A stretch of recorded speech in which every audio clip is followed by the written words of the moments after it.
Bismillahirrahmanirrahim. Assalamualaikum warahmatullahi wabarakatuh.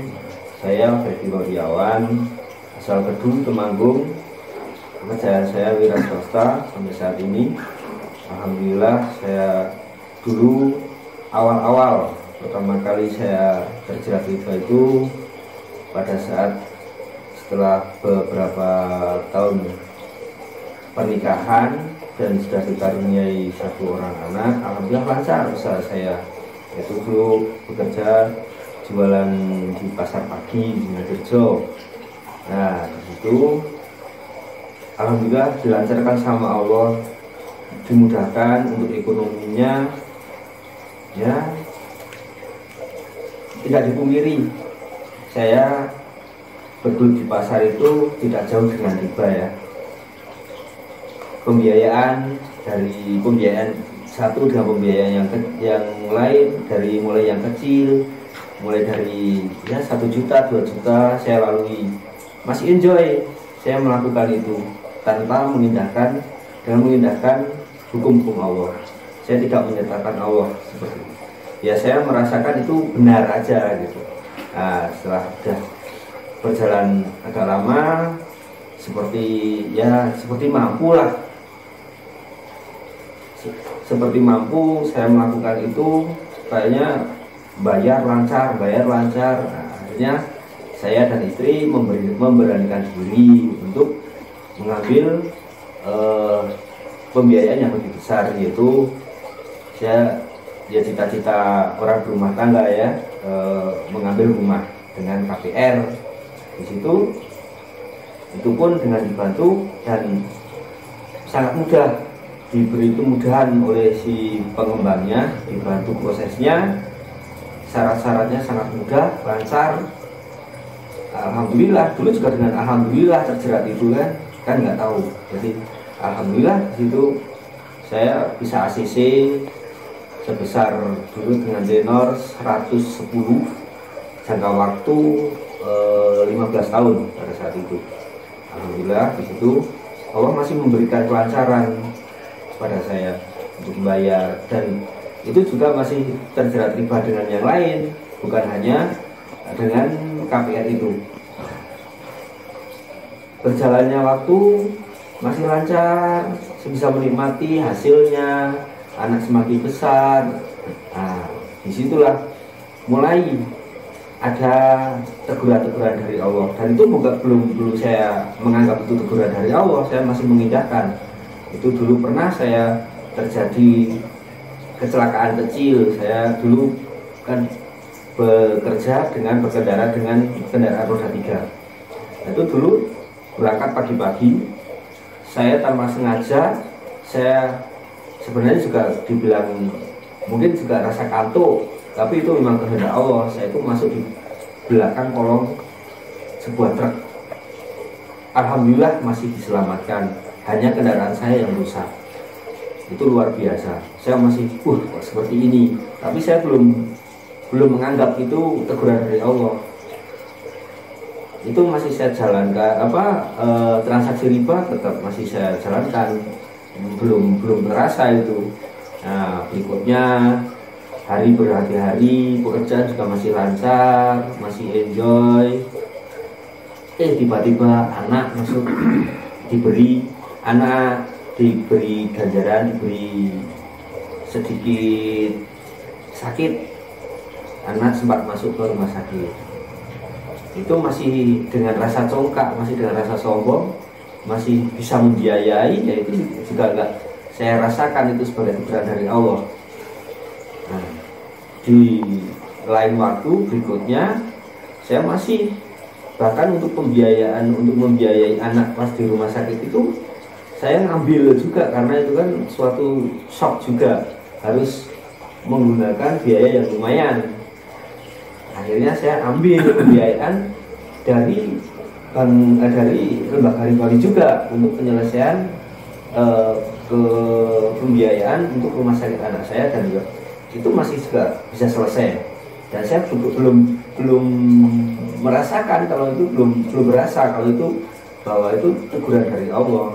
Nah, masih setelah anak keluar, pekerjaan masih berjalan, masih lancar, terus akhirnya itu selang beberapa bulan, nah ini teguran yang lumayan berarti bagi saya. Pada saya berangkat kerja, padahal jarak dari pasar itu saya hanya beberapa, mungkin 200 meter atau 100 meter, bahkan itu saya mau masuk pasar itu terjadilah kecelakaan di situ dan lumayan cukup fatal. Itu orang yang saya tabrak itu sampai patah kaki, dan akhirnya saya harus bertanggung jawab untuk memulihkan pengobatan orang tersebut. Ya alhamdulillah di situ sampai keluar sekitar biaya 20 juta, dan itu merupakan suatu teguran. Saya shock, saya kaget dengan dia seperti itu. Saya mau cari di mana gitu. Nah, hanya pinjam saudara, saya urus jasara harganya, dan di situ kakak saya yang menegur saya tentang masalah riba. Itu kakak saya bilang, Christopher itu musibah itu coba, itu bilangnya gini, coba atas musibah ini coba gerayangi hartamu, cara mendapatkanmu, transaksimu itu gimana. Terus saya bilang, maksudnya apa mas? Nah, saya bilang itu coba dosa enggak pengambilan rumah kamu, dosa enggak cara muamalahmu selama ini. Nah, di situ saya mulai bergejolak. Terus tapi ya alhamdulillah kakak saya itu cuma ngasih tahu, dia itu bilang saya belum bisa kalau membantu masalah untuk finansial, tapi saya insya Allah bisa menguatkan. Yuk, gimana caranya gitu. Terus di situ saya udah punya niatan sama istri, ini gimana? Ternyata selama ini kita salah, kita itu menjalankan dosa yang sangat besar. Nah di situ alhamdulillah seiring berjalannya waktu sudah ada niatan saya sama istri, yuk kita tinggalkan semuanya, kita tinggalkan riba ini. Alhamdulillah dikodar sama Allah, saya dipertemukan dengan seseorang. Di situ saya tanya, Pak, ini saya mau berhenti riba itu gimana? Itu sekitar 4 tahun yang lalu. Itu ya udah, solusinya ya harus berhenti semua cicilan, semua transaksi riba dihentikan semua. Nah, terus gimana kalau nanti pegawai banknya nanti nagih gitu? Terus alhamdulillah orangnya itu membantu. Yaudah nanti saya bantu, saya yang membackup. Nah terjadilah mulai di situ saya stop namanya cicilan, saya macetkan kredit saya, dan saya dikasih tahu nanti jangan nyelengi aja, nabung buat bayar pokoknya saja, kita nego pokok. Nah, itu alhamdulillah ada pegawai bank, ada surat, ada telepon, juga. Ya udah, ini saya tak sambungkan ke orangnya tersebut. Setelah nggak tahu saya negonya seperti apa, alhamdulillah bank tidak ngejar-ngejar di situ. Alhamdulillah juga ada kejadian berselang 1 tahun, mungkin 1 tahun itu COVID melanda. Jadi kebijakan bank itu kan tidak ada penagihan. Ya, mungkin masih ada bank-bank yang nagih. Untuk KPR saya yang saya macetkan itu malah tidak ada penagihan sama sekali. Loss hampir ya 1-2 tahun gitu, nggak ada penagihan. Terus saya sama istri itu ya sempat galau kalau ada suara mobil itu, ada mobil berhenti di depan rumah, suara AC gitu, sempat nyas, takut, wah ada pegawai bank menagih, mau nanyakan itu. Nah, alhamdulillah bisa berlalu seperti itu. Pada tahun terakhir muncul lagi ada surat itu pada tahun 2021, pertengahan 2021 itu muncul surat. Biasanya itu surat itu munculnya dialamatkan di rumah kami. Wah, itu yang jadi shock terapi, ternyata surat itu juga dialamatkan di orang tua kami.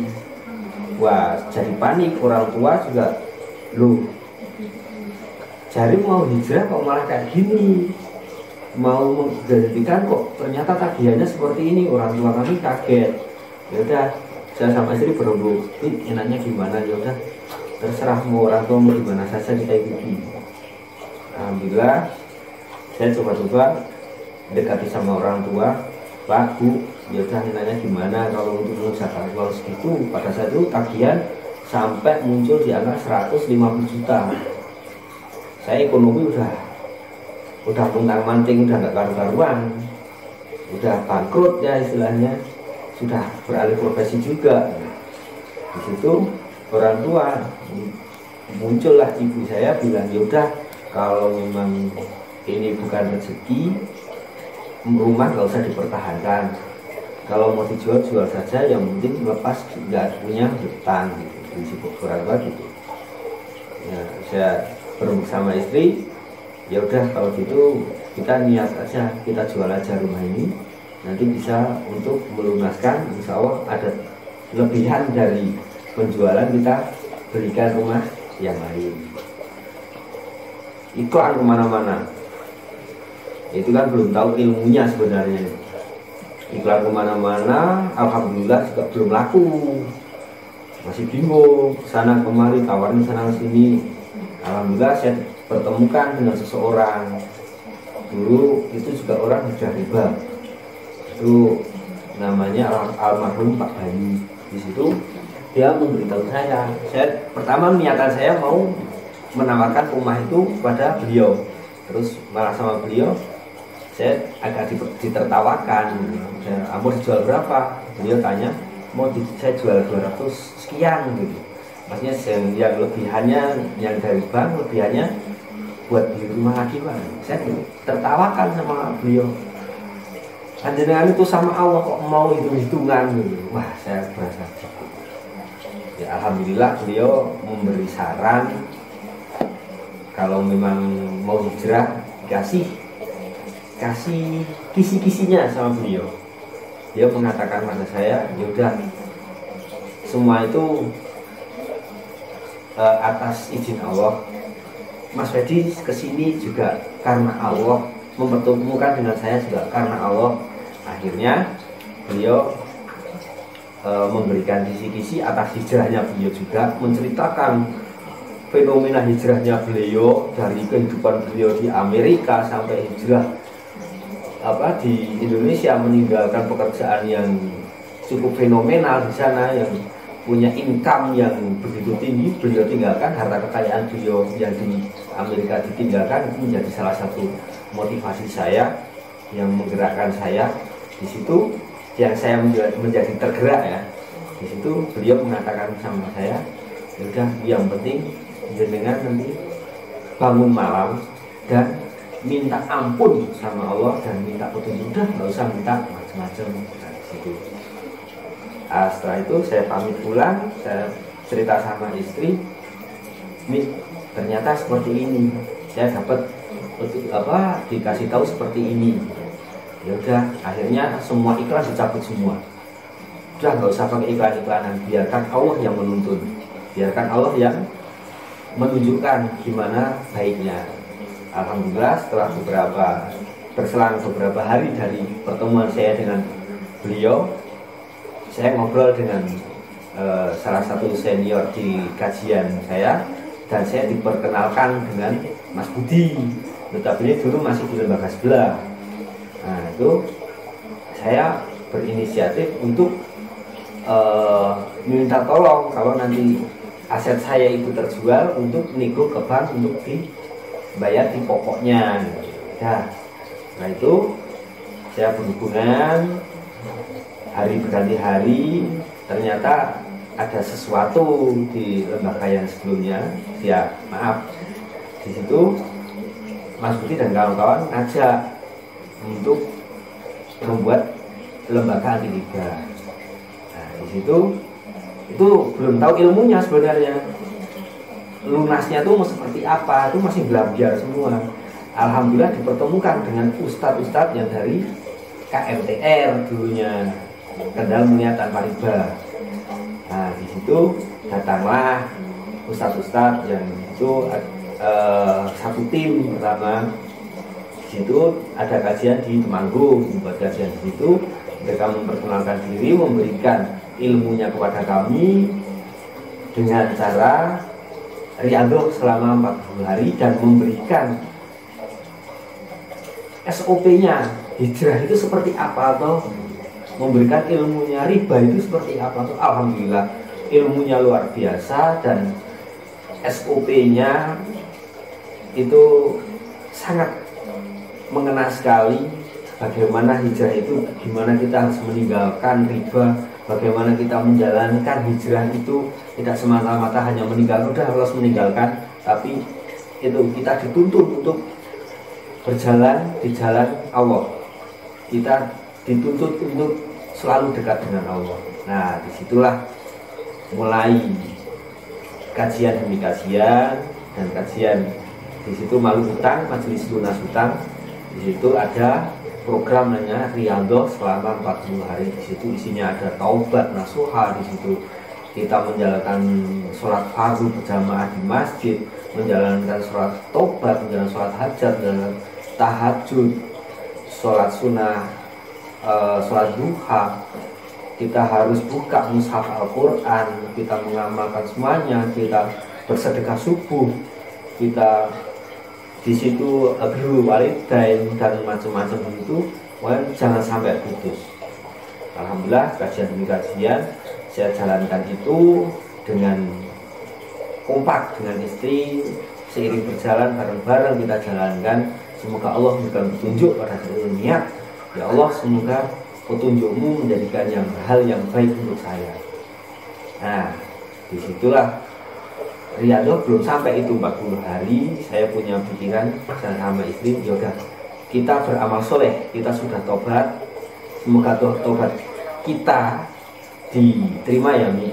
Dan kita mulai beramal soleh.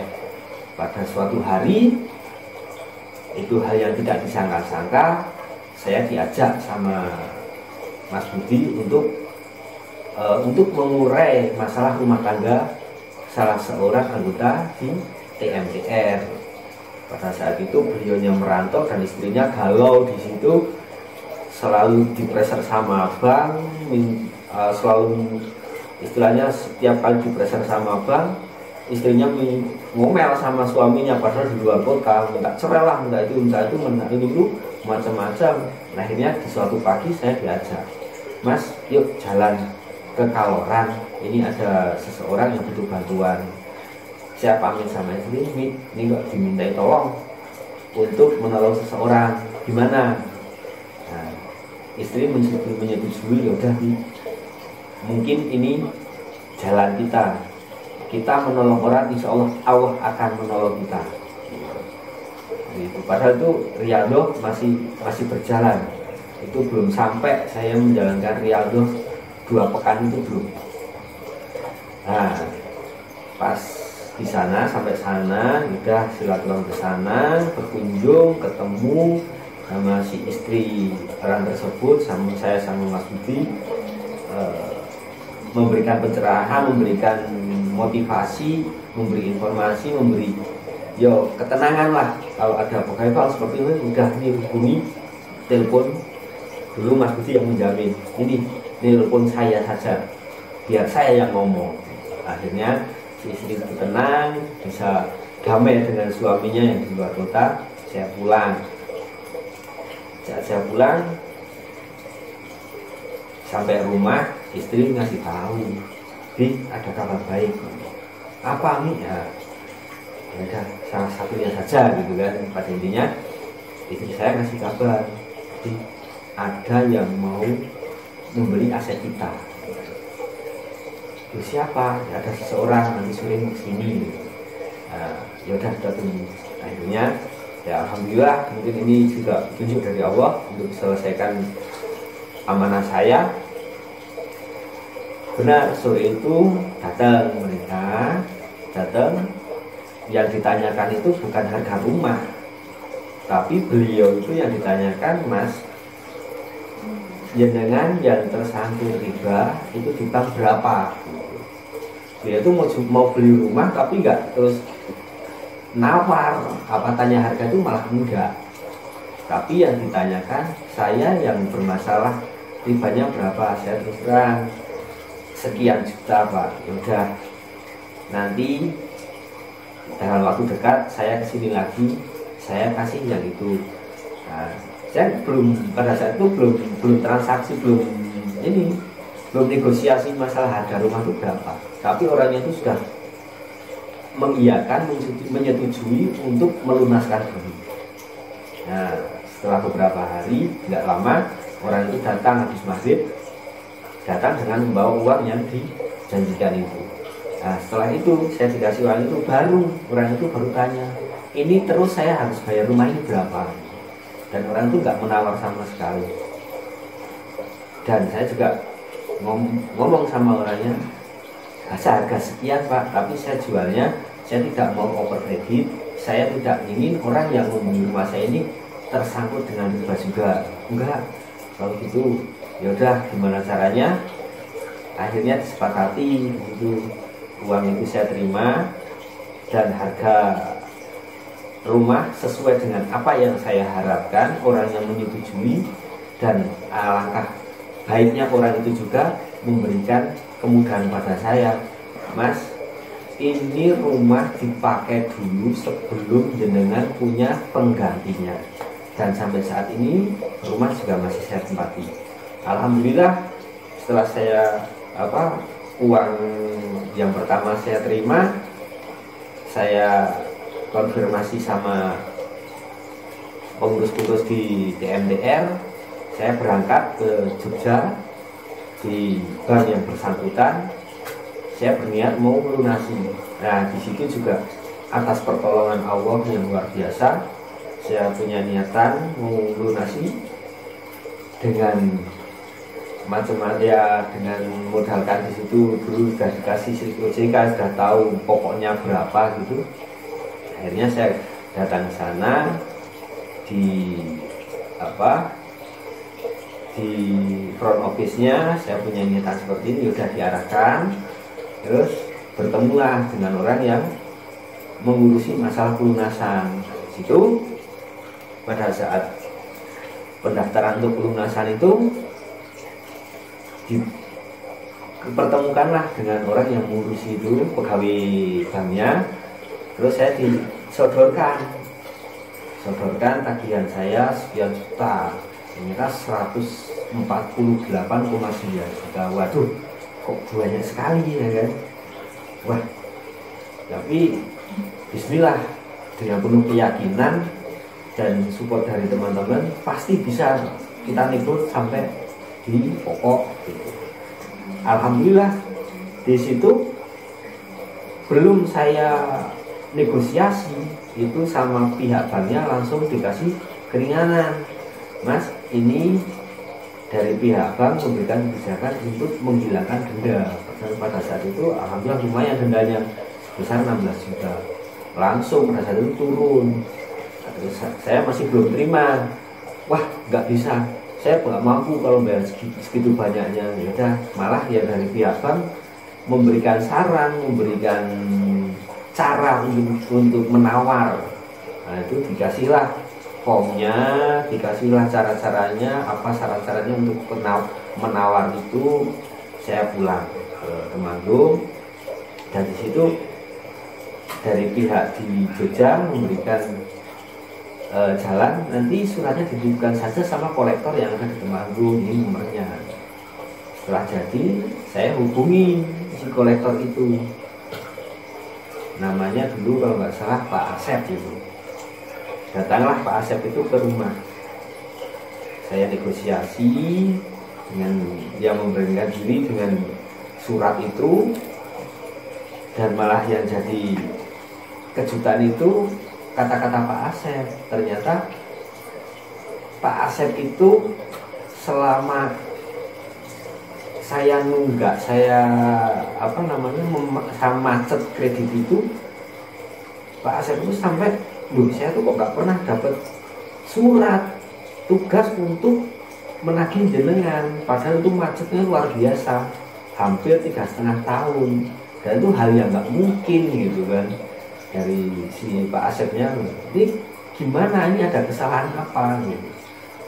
Saya sampai nggak tahu, yaitu saya nggak tahu juga ya sebenarnya gitu kan. Alhamdulillah, yang penting sekarang saya mau pelunasan gitu. Surat sudah selesai dengan metode dengan cara surat menyurat dengan pihak bank, akhirnya turun, bunganya turun, tapi masih kekeh dari pihak TMTR, pokoknya SOP-nya harus bayar pokok, nggak boleh bayar bunga. Sudah saya serahkan sama tim advokasi pada saat itu, saya serahkan ke Bu Kusmiati untuk negosiasi sama Mas Budi, monggo untuk negosiasi panjenengan yang tahu saya cuman ya udah nganut aja lah gitu. Akhirnya ya lumayan alot, lumayan, tapi ya santai, telepon-teleponan terus, setiap telepon direkam, akhirnya muncullah, alhamdulillah, benar-benar di angka pokok, bunga tidak diperhitungkan sama sekali oleh bank. Akhirnya saya bisa melunaskan amanah saya dan dengan angka pokok, bayar dengan angka pokok. Ya, alhamdulillah selesai, dan semua itu kehendak Allah. Saya juga nggak bisa berencana, semua atas kehendak, atas cara Allah ya yang menyelesaikan. Insya Allah seperti itu kisah saya. Semoga bisa jadi jadi motivasi buat teman-teman untuk bisa cepat untuk lunas, karena lunas itu bukan karena kita, bukan karena harta kita, semata-mata lunas itu karena Allah. Kemudian ada kurang lebihnya saya mohon maaf yang seterusnya. Assalamualaikum warahmatullahi wabarakatuh.